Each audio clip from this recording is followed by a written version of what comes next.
Shin Pads or Shin Guards was first used back in ye old England during the medieval times.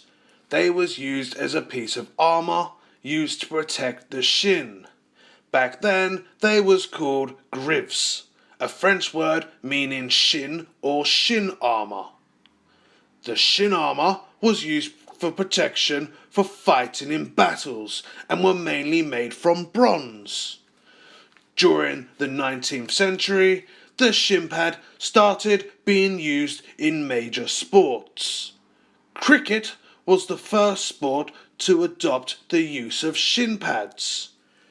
Then finally, in 1874, association football was the next major sport to introduce the shin pad. A man called Sam Weller Whittleson is the person credited for bringing shin pads to the footballing world. Mr. Whittleson played cricket for Northamptonshire and also played football for Nottingham Forest. Sam Weller Whittleson cut down a pair of cricket shin guards and strapped them to the outside of his stockings using leather for straps, inventing the football shin pad.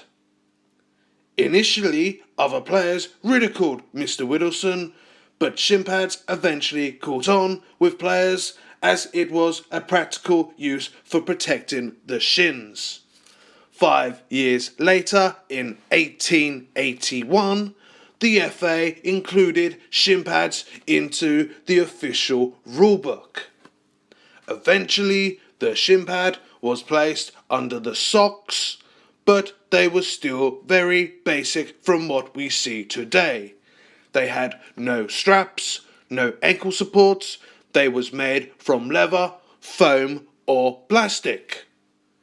First mini spikes was placed on the outside to stop the shin pad falling or moving around the leg. That was eventually replaced by straps, and then the ankle support was later added, giving us the shin pad we see today. But in the 1950s and 1960s, the shin pads had fallen out of popularity with football players.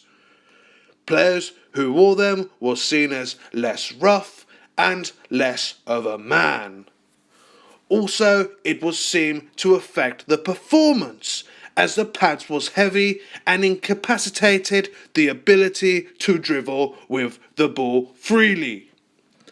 Pele and George Best were well known to dislike the shin pads.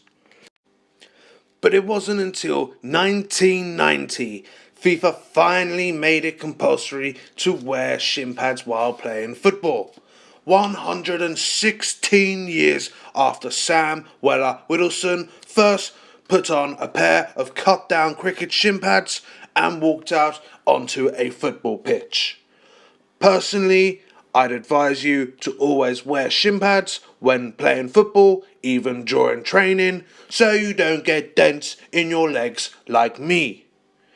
This production was brought to you by Soccer History 101. Please like and subscribe for future football soccer history videos, and thank you for watching.